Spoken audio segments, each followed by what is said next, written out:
Well, thank you very much for those very kind words of welcome. Thank you for your invitation. It's a great pleasure for me to be here with you in Petrovac and also to be taking part in your project. I'm looking forward to many very interesting panels over the next 2 days.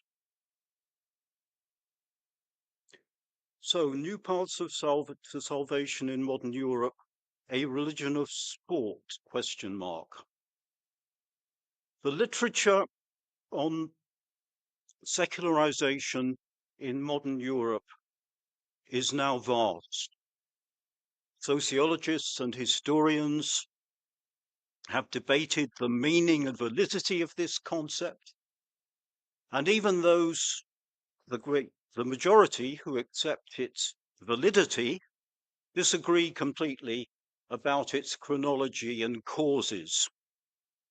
To start with chronology, you have at one extreme Alan Gilbert, who in his book, The Making of Post-Christian Britain, claimed that there is a continuous process of secularization which can be traced back to the 12th century.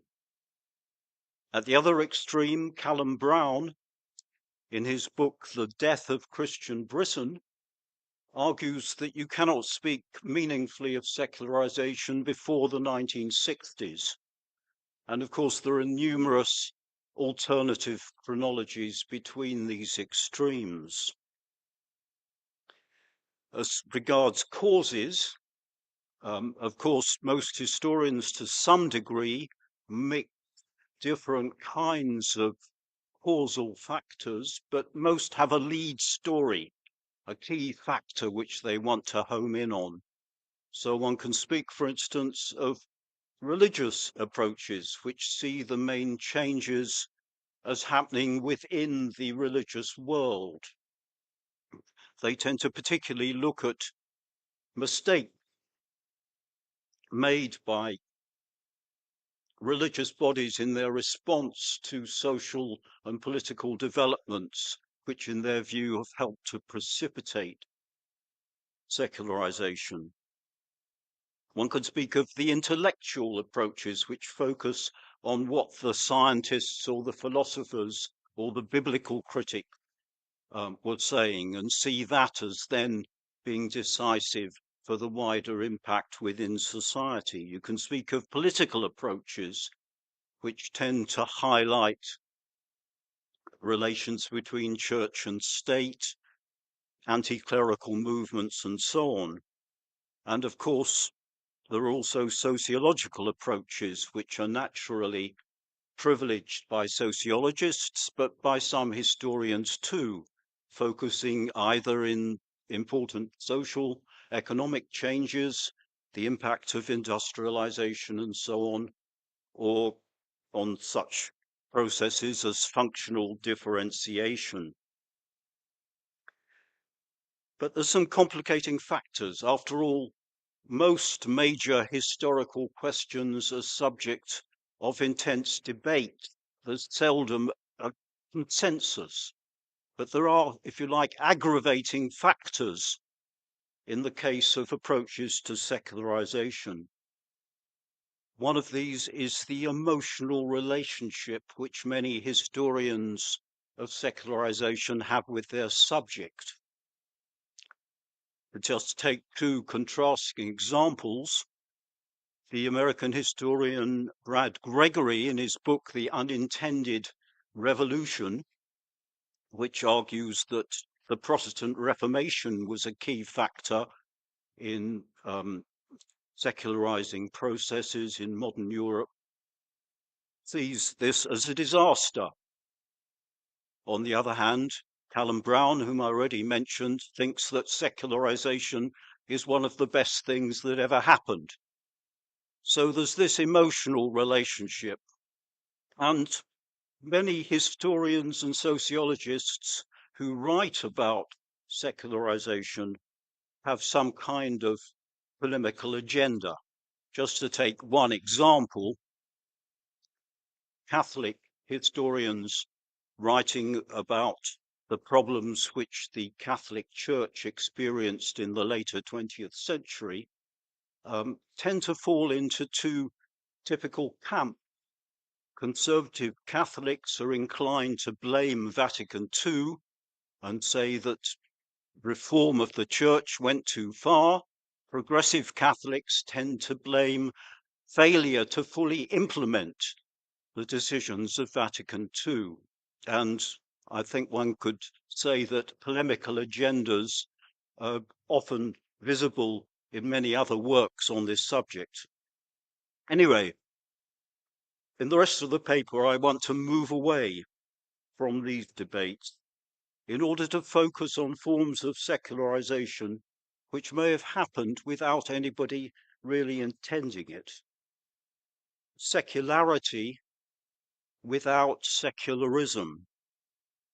My suggestion is that in the 19th century and continuing into the 20th and the 21st, ways of thinking and behaving have emerged which, without intending any attack, have encroached upon the territory formerly occupied by a religion and have come to do for many people the same things which religion did, and thus to take some or even all of the place of religion in their lives.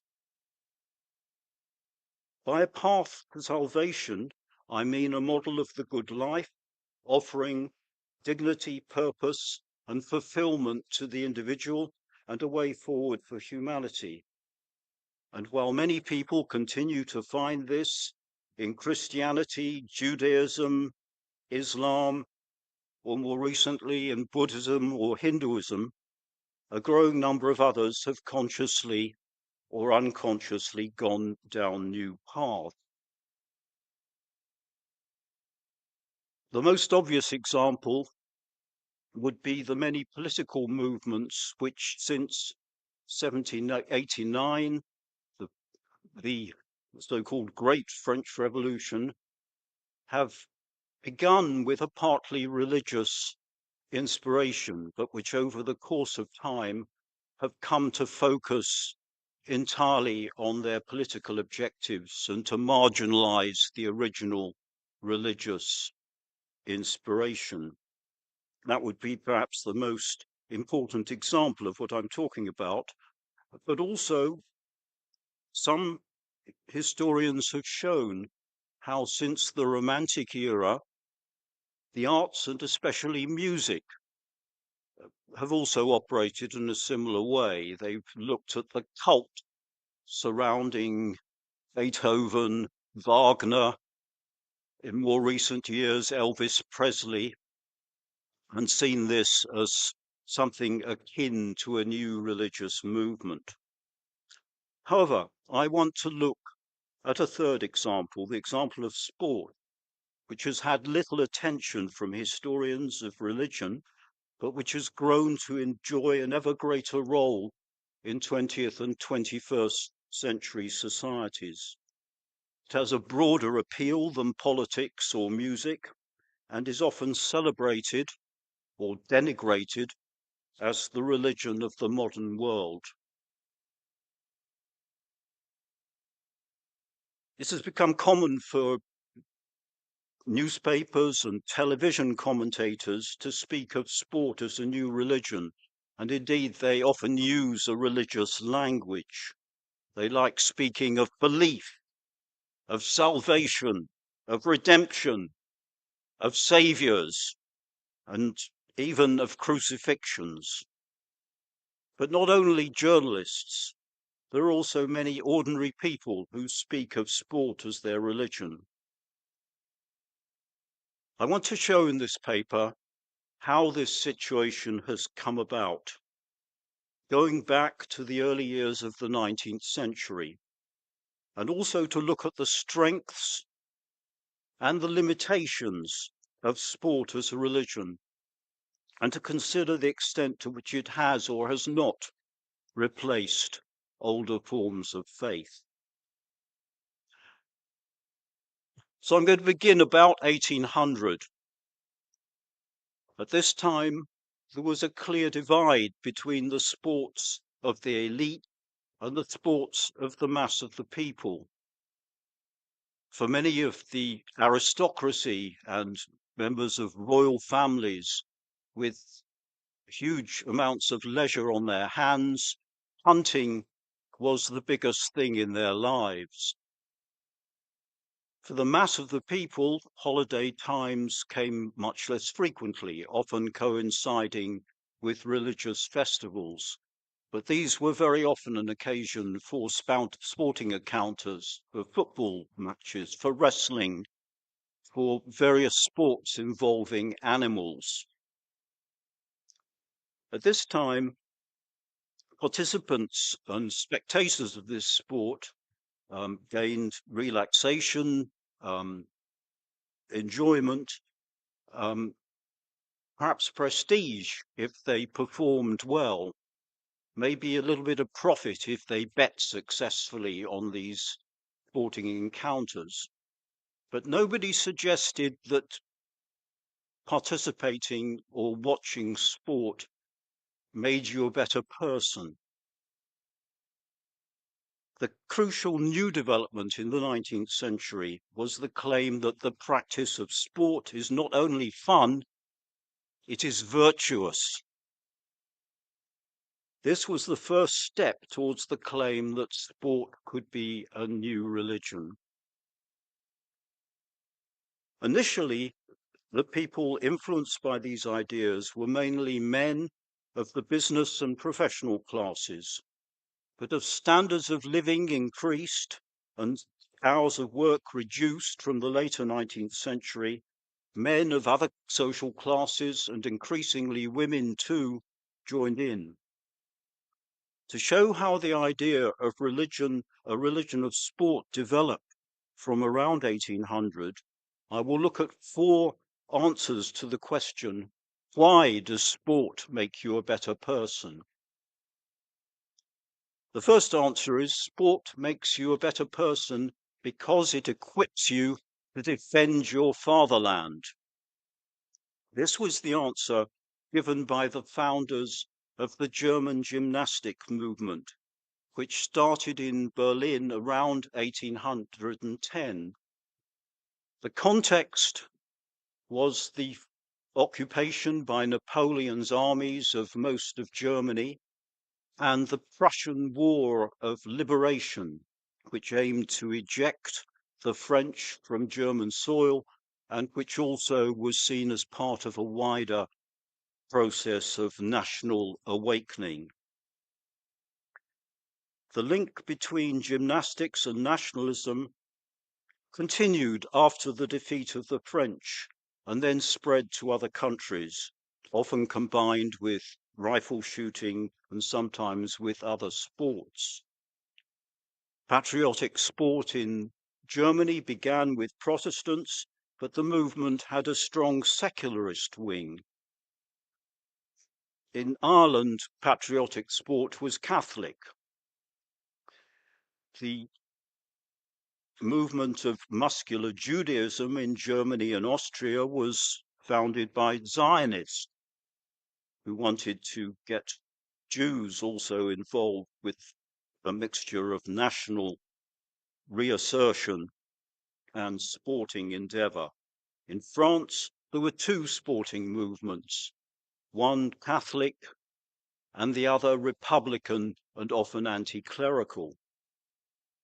However, in these examples, sport was subordinated to nationalism. From the later 19th century, however, we see sport increasingly valued as something at least potentially good in itself and conducive to the development of all sorts of excellent moral qualities. So this brings me to my second answer to the question, why does sport make you a better person? This was that sport makes you a better person because it builds character.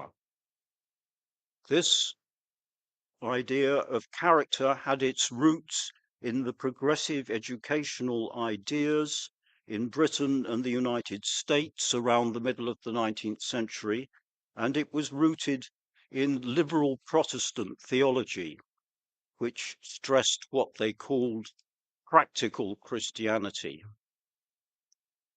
The idea was that sport brings moral development, moral benefits, and this became very influential in the elite schools in Britain and the United States from the 1850s and 60s, and from there it spread both to other countries, but also to the education of the masses of the people, and became much more widely influential. Character was a key concept in the liberal Protestant thinking of the time. It denoted a combination of physical fitness and ability to endure pain with discipline, team spirit, and fairness. All of these qualities were thought to be bolstered by sport, and especially by team sports. It was football and cricket really above all, but other team sports, which what really were at the peak of sporting endeavour.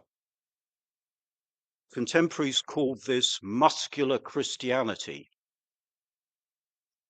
Similar ideas were then taken to other parts of the world in the later 19th century by British and American missionaries and by such organizations as the Young Men's Christian Association, or the YMCA, as it's usually known. The pioneers of this sporting movement were mostly Protestant clergymen, and they saw it as underpinned by Christian ethics.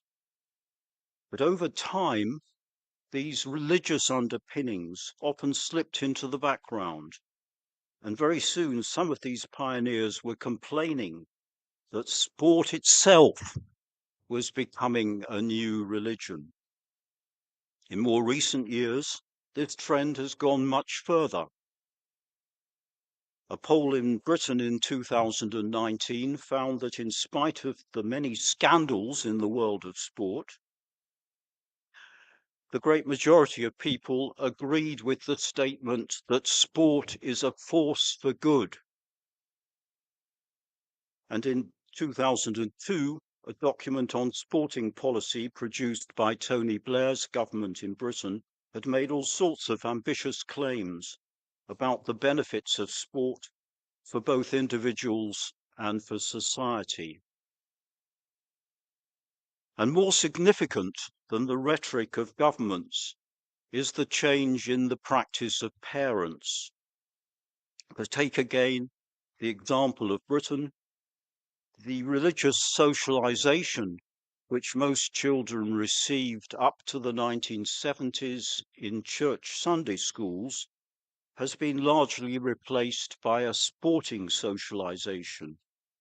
A major factor has been the scheduling of more and more sporting activities for children and young people on Sundays. Parents who moved their children from a church Sunday school to a football club in the 1970s and 80s justified the switch by saying that sport developed all sorts of admirable moral qualities.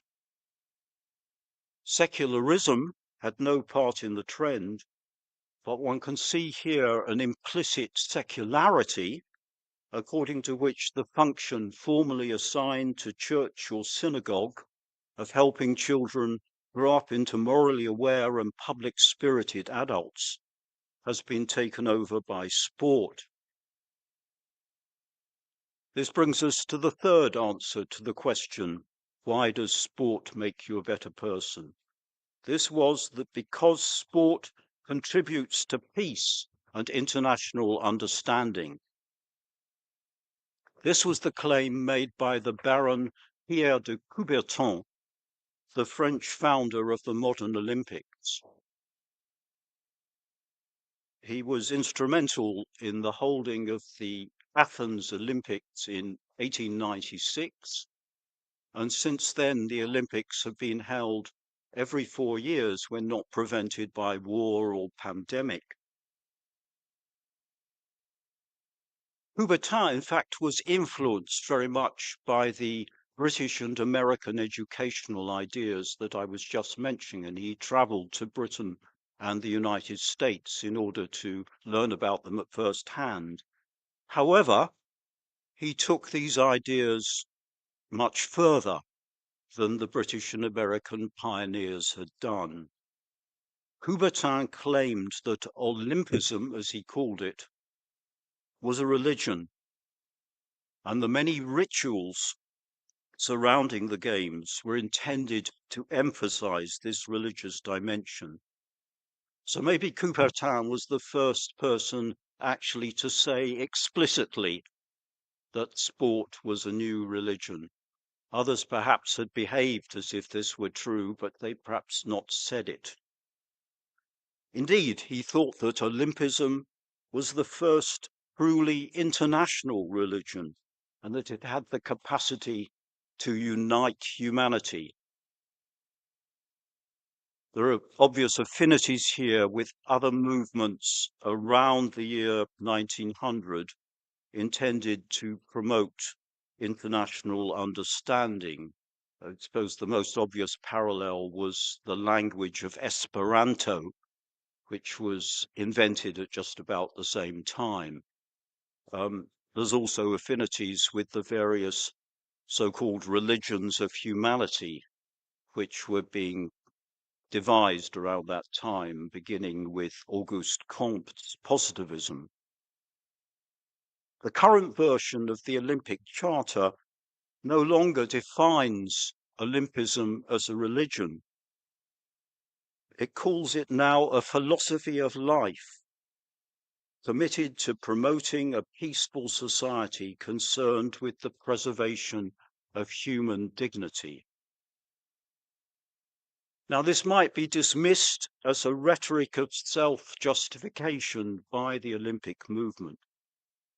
What is more remarkable is the way in which some of those in positions of political power have tried to use sport in pursuit of similar objectives.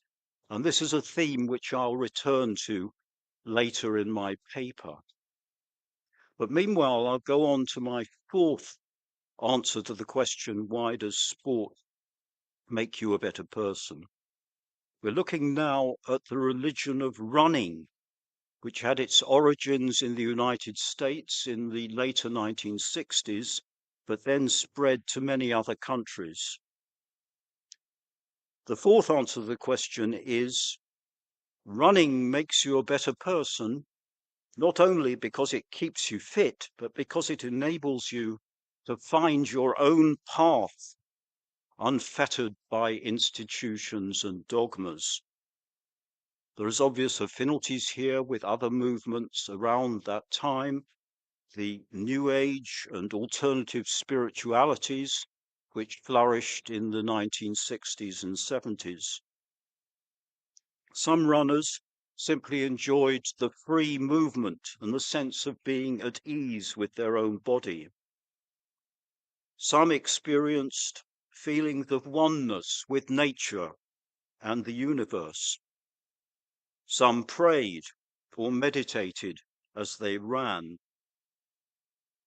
Whereas 19th century educationalists had seen special value in team sports, the new generation of runners in the 1970s were attracted by the individualism of their sport. The German historian Jürgen Marchukat roots this passion for running in the interaction between two, in many ways, different currents of ideas flourishing in the 1960s and 70s. On the one hand, the counterculture, with its cult of individual freedom, and on the other hand, neoliberalism, with its emphasis on individual responsibility and reward, and its optimistic view of what the unfettered individual can achieve. I mentioned earlier the use of religious language when talking about sport. Thus, some runners speak of their conversion to running. As in a religious conversion, There is a before and an after, an old way of life left behind and a new way joyfully accepted. To quote one example, the British author Jamie Doward has described his conversion to running as a way out of the prolonged depression which followed the death of his mother. And he goes on to say that running brings a sense of inner peace and the recalibration of our souls. This, he says, is the secular equivalent of the Sunday service. The marathon is modernity's equivalent to the medieval pilgrimage. There's also a fifth kind of sporting religion, though of a rather different kind. It involves not playing, but watching a sport.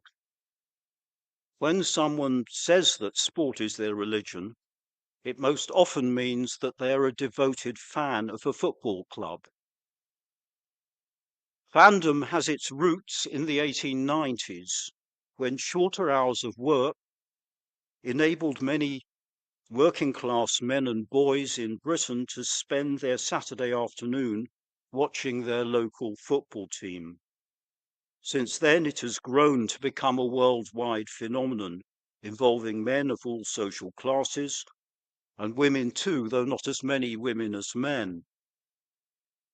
It involves a transfer to modern, urbanized, and commercialized societies of older traditions of sporting rivalries between neighboring villages or between parishes within the same town.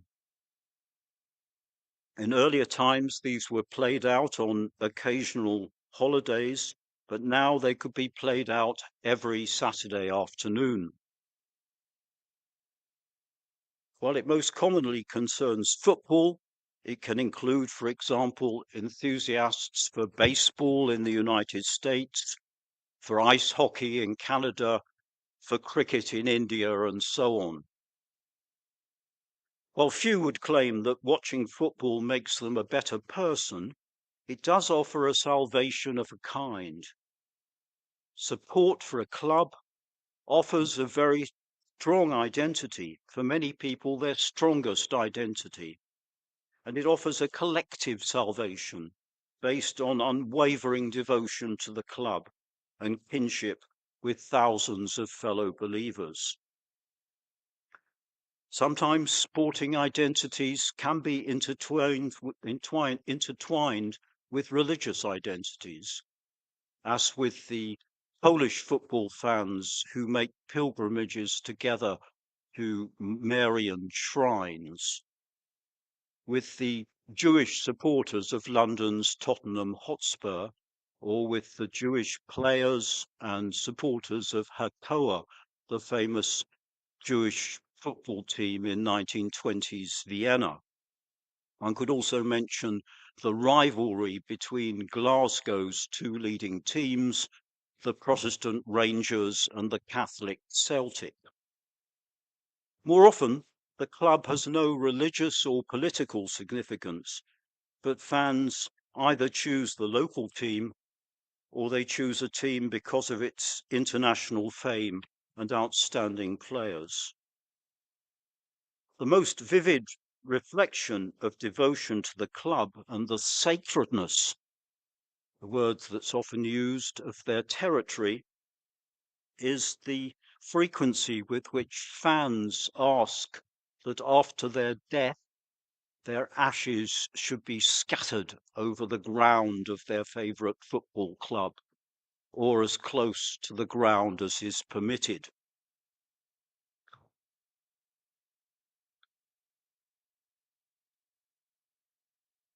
It can take more extreme forms, this devotion to the club. It can lead sometimes to murders, suicides, and even divorces. I remember watching a television documentary entitled "Is Football a Religion?", which included an interview with a supporter of Portsmouth Football Club, who said that his devotion to his team had led to the breakup of his marriage. His former wife having declared that it was like having another woman in their relationship. I want to go on to look at claims that sport has replaced older forms of religion in the modern world, and that sport itself might be regarded as a new religion. The American sports historian Alan Gutman wrote in 1978 an influential overview of Western sport from ancient Greece to the present day. His thesis was neatly summed up in his title, From Ritual to Record. The ancient Olympics in Greece were held in honor of the god Zeus. The modern Olympics, he claimed, are completely secular. They're all about national prestige and individual records.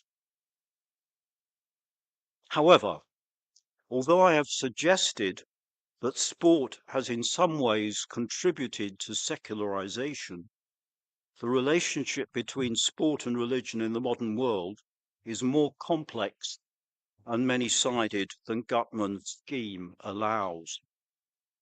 And while sociological theories of differentiation in modern societies sometimes suggests a compartmentalization in terms of which religion has little influence in other areas of life, there are frequent contacts between the worlds of religion and of sport, and both religion and sport make use of one another. Religious leaders have often been ready to promote sport, and the sporting world has often welcomed, perhaps encouraged, this support. Popes, for instance, give their blessing either to sport in general or to specific events and locations. None did so more enthusiastically than Pope John Paul II. In 2000, John Paul was invited to address participants in the Giro d'Italia, which began in Rome in that year. He warned against the abuses of sport, but went on to declare that when played in the right way, sports are an extraordinary expression of a person's best inner energies. Similarly, in 2019, the Church of England designated the Bishop of Derby, Libby Lane, as its bishop for sport, with a job of coordinating the church's programme of sport and well-being. In Britain and Ireland, the clearest embodiment of this mutually supportive relationship was the sportsmen's services held in churches of most Protestant denominations from the 1890s to the 1970s. These were most often organised by clergymen, but sometimes by the local sporting bodies. And from the later 19th century onwards, priests and Christian youth leaders played a major role in the rapid spread across Europe of clubs for sports, especially football. Just to give a few examples from Britain, many of the most famous football clubs of today have religious origins.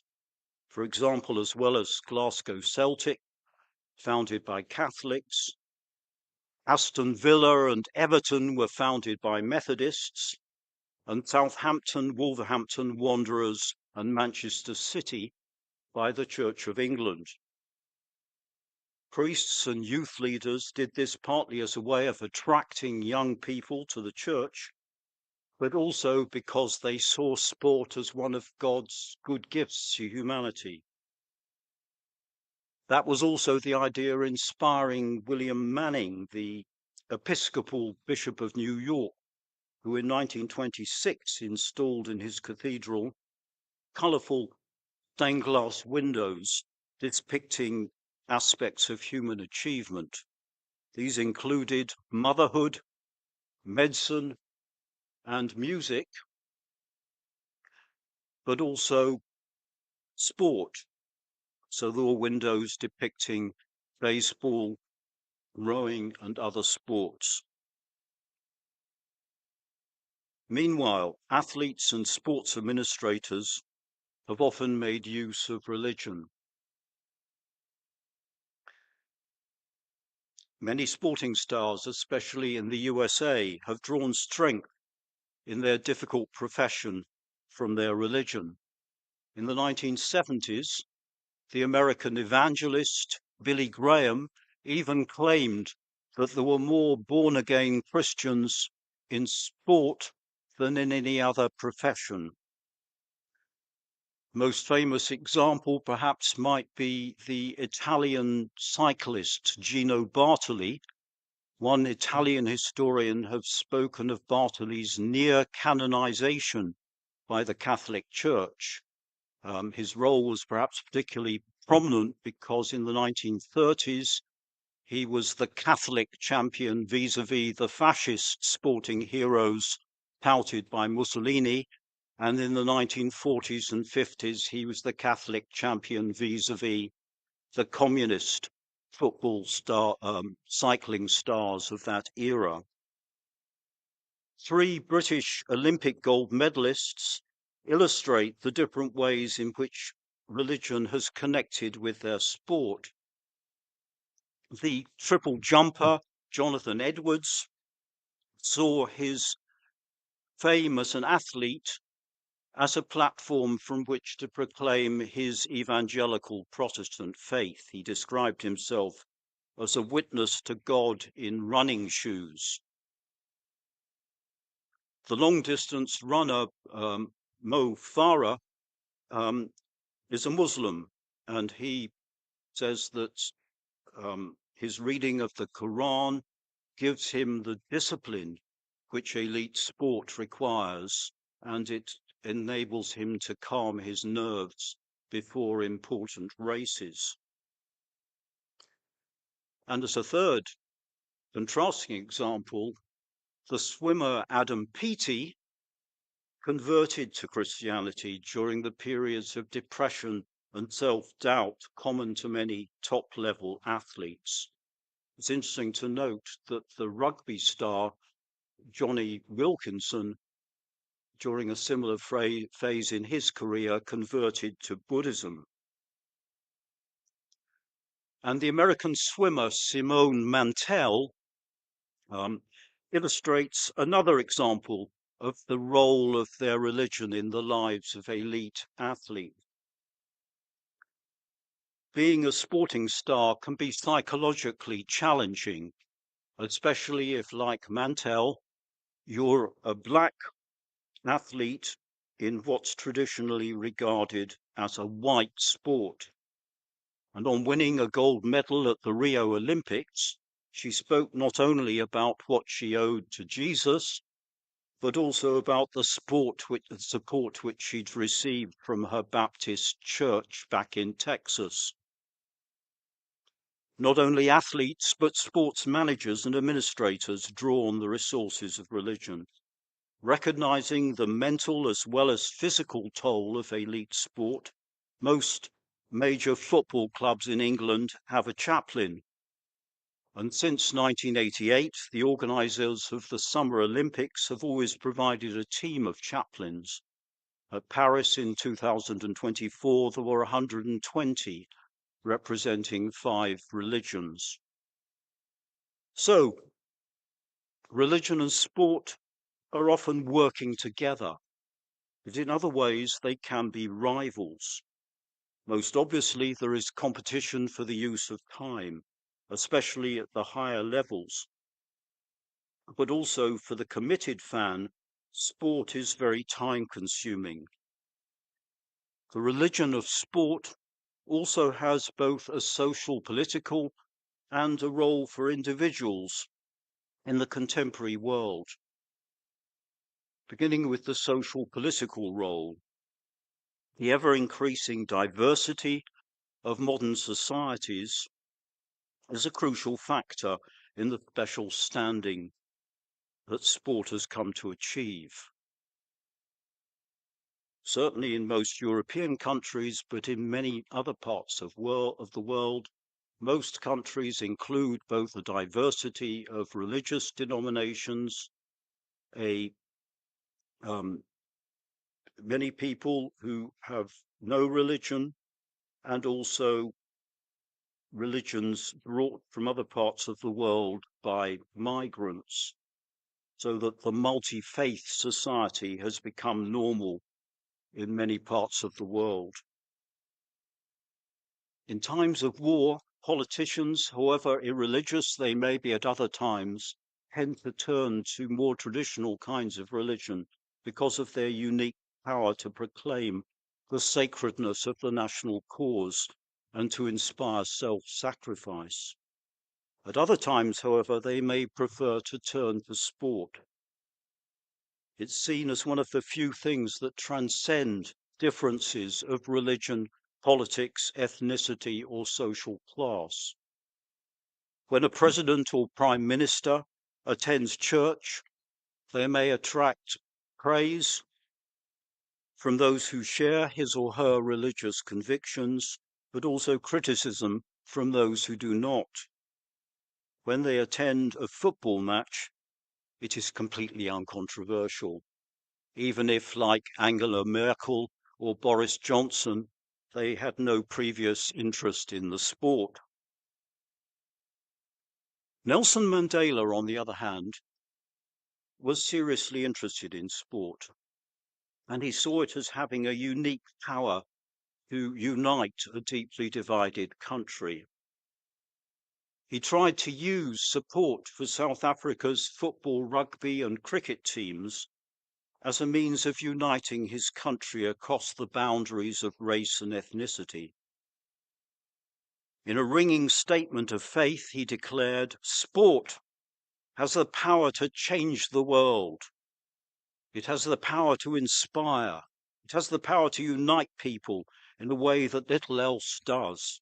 Sport can create hope where once there was only despair." How far sport can ever work such social political miracles is open to debate, but politicians keep hoping that it can. Sociologists and political scientists contributing to a book called Sport in Divided Societies, published in 1998, were more skeptical. The chapter on South Africa noted the nationwide celebrations of South Africa's victory in the 1995 Rugby World Cup, but they also noted that the political and social and racial divisions in South African sport very soon came to the fore again. Moving on to individuals, the religion of sport has both strengths and limitations. It is the biggest thing in many people's lives. And when people say that is their religion, that is often what they mean. The powerful source of identity conferred by sporting fandom has already been mentioned. Participation in sport can also bring strong friendships with teammates and sometimes with opponents too. Important sporting encounters can be occasions of intense excitement and emotion for the committed fan, and it is this which some observers describe as religious. So I think that is misleading. The parallel would apply to some kinds of evangelical worship, but in other kinds of faith, religion tends to be woven into the fabric of their daily life rather than being felt through more occasional times of intense emotion. And for some people, sport is simply the best that they have. Thus, the British comedian David Baddiel says that he would like to believe in God, but since he does not, Chelsea Football Club has to fill the hole in his life. On the other hand, there are many things which religions in the conventional sense of the term try to do, which sport cannot. Sport cannot offer explanations of why the world is as it is and how it might be changed for the better, and it cannot offer individuals guidance on the difficult choices which we all face. It should be noted that some entirely secular worldviews, such as communism, fascism, or humanism, also try to do these things. And for this reason, they have often taken the place of Christianity, Judaism, or Islam in people's lives, while sport, with its more limited scope, is less able to do this. Thus, while there are many people who say that sport is their religion, and others who behave as if it is not surprising that there are also many for whom sport, religion, and indeed politics all have important but essentially different roles in their life. In conclusion, sport has a privileged position in contemporary societies, and this is likely to continue, not only because many people enjoy it, but also because the practice of sport is seen as virtuous, and moreover it is strongly encouraged both by parents and by governments, and sporting events get saturation coverage in TV and the press. But it is unrealistic to claim that sport makes people more moral or that it can unify divided societies. Sport has become a religion in the sense that it is the most important thing in many people's lives and fulfills some of the same social functions as religions do. But it is a religion in a much more limited sense than Christianity, Judaism, or Islam, or indeed in such secular worldviews as Marxism or humanism, and it is not likely to replace them.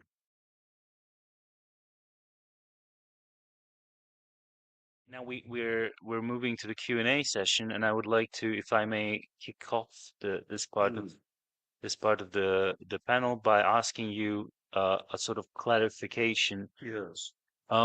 Do you consider bodybuilding a sport, and how much of your so I'm curious to learn how much of your argument applies to these kind of the realm of fitness and extreme fitness, because it seems to me that while fitness lacks this kind of communal aspect that football might have, so much of it is about kind of personal development, and it's also very holistic. It's, to be fit, you cannot just exercise; you have to eat in a certain way and sleep in a certain way.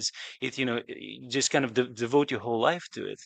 We had Grace Davy previously, who spoke of believing without belonging, Oh, yeah. and I wonder whether that might apply to fitness in this analogy of a surrogate religion. What do you think Yes. about it? Yes. I mean, I think the same things I was saying about the religion of running. I mean, I was really sort of prompted to this by reading an article in the American magazine Running World, I think it's called, or Runner's World, which was entitled simply "Is Running a Religion?" And many readers apparently say that it is. And I think probably in the same sense you could speak of the cult of fitness generally, including bodybuilding. So it's got the same limits, but also some of the same attractions of something like running, and it's inspired by similar ideas of a kind of, you can save yourself. You don't need a religious or political ideology out there.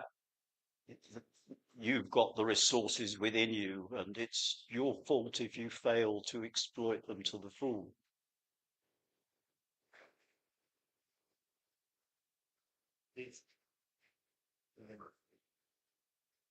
Thank you. So, I'm actually, thank you very much for your lecture. Thank you, sir. It was really insightful. And it brought me back memories when I once saw an image on the internet, and it was two elderly women, and one was a lady, as you would imagine, a classical lady dressed in a nice dress, sitting next to a window, looking, drinking a tea, and it was a very idyllic and nice image. But the other was a lady of the same age, pumping muscles, being very active, and the question was, it's up to you, how do you want to look like in your 80s? And I would like, why? I would much rather have this idyllic life in my 80s than run around and so on. But then it brought me, the question was, which you already said at this moment is this how to save yourself, and this maybe frenzy with the longevity. It's like maybe a fear of death which drives those people. Like if I work out, if I am fit, then I will live longer. In some way, I will avoid the death, which I think is a driving fear for most of those people. And in that analogy, and you already said it, it is not answered by sport, only by religion.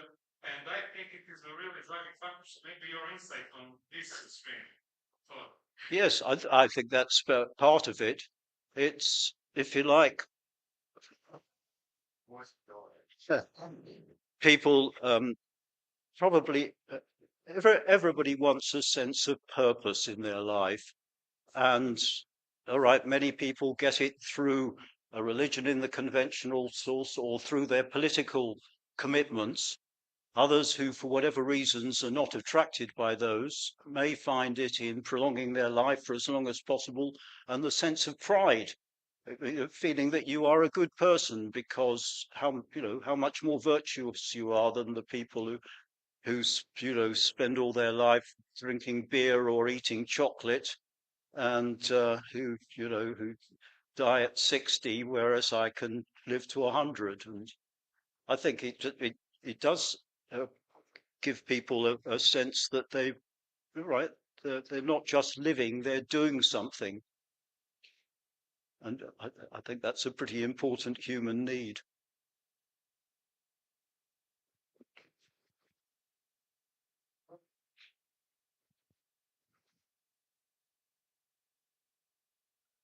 Thank you, Hugh, for your inspiring presentation. Sport has, of course, the very role in our society has been discussed in the grace. In German, we would say Ersatzreligion, sort of semi-religious thing. But the argument depends on what we understand or what you understand under religion. And classically, we have these two definitions. One is substantial, where you need something transcendent. And is it better now? You need some transcendence, some divine subject. And the other one is a functional definition.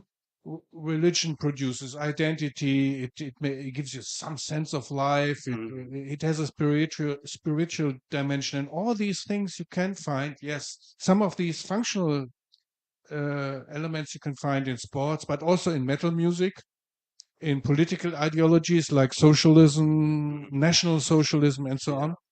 So I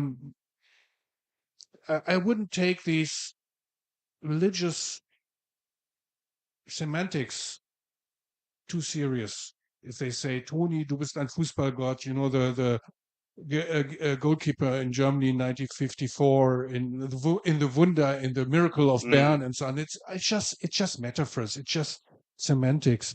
I wouldn't identify sport and religion because those who practice sports also at the same time go and practice their religion, and they go to church and so on. One is not the substitute of the other. So my question is, your approach is based on which definition of religion? Yes, okay. Well, my response to this is that I don't personally regard sport as a religion. I think I was saying at the end that that, for instance, Marxism or humanism could be seen as equivalent to a religion because they offer a worldview and an answer to crucial questions about why the world is as it is and how you should live in it. According to my personal view of what is necessary to be a religion, sport doesn't qualify. However, as a historian, I'm interested in the question of why so many people say it is.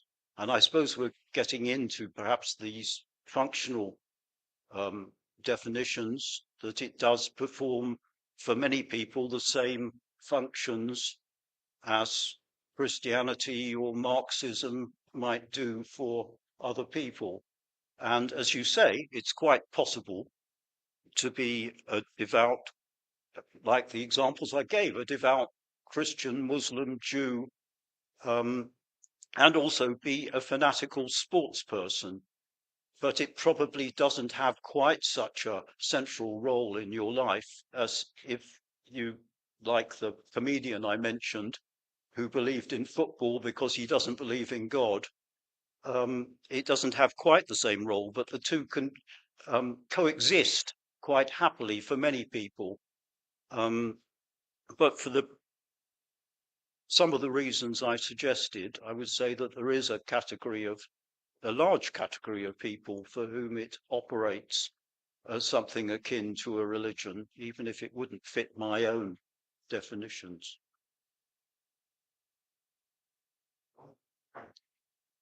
Thank you very much for your lecture, Professor McLeod.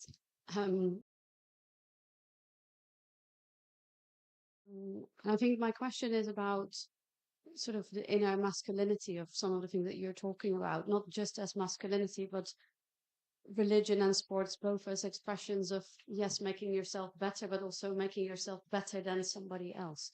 And that, to me, makes me think of women's sports that is often seen as second rate, or the sports that is exercised by disabled people, like the Paralympics, again, kind of third-rate sports. Like, it's really not regarded on the same level. And I wonder if we can do more with that sense of superiority that was inscribed in religion as well as in sports, and from there perhaps come to consider some of the more contemporary expressions of this in the Andrew Tates and the Jordan Petersons of this world, in which again the sort of masculinity, language of superiority is inscribed into this idea of fitness and other forms of sort of being a right kind of man. I'm just wondering if you would entertain that as a continuation of some of the things that you were saying, particularly in relation to the first and the second points that you were making. Yes. I'm sorry that I didn't catch all of your question. I don't know, would it be possible just to sort of just give the sort of key points of the question again? I'm sorry that it's the defects of my hearing, I guess. Yeah. The connection between religion and sports as a form of being better than somebody else, being superior. Yes. That tied into masculinity and in comparison with women, in comparison with disabled people, and so on. And the connection in the contemporary context of the Andrew Tates and Jordan Petersons of this world, in which again that masculinity and superiority comes into play. That is the core of my question. If you could work with me in that sort of train of thought. Yes. Well, certainly historically, sport has been very closely linked with masculinity, and to some extent that continues. I'm not sure that the wider question of perfecting your body, of having a very strong competitive drive, the will to win, I think it's probably present in all kinds of sport, and I think it's just as much present in women's sport or disabled sport as in men's sport. Although, clearly, again, particularly certain sports like rugby, for example, have become historically particularly closely associated with masculinity, but are now played by quite a lot of women as well. And yes, I'm not sure that I've completely managed to focus on the issue. Would you just like to come back on that?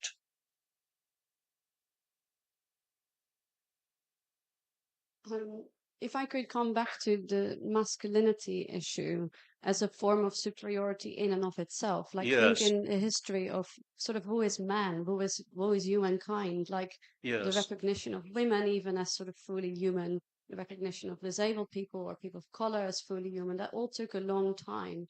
And how do we make sense of sports being like religion, very male-centered in its manifestation, even today? And that's where I also was trying to make the link to sort of Andrew Tate and Jordan Peterson again, as sort of this almost sacralization of masculineness. Yes. Okay. Yes. All right. Well, thanks very much. I think I need to think about it more and perhaps maybe we could speak together sometime after the session.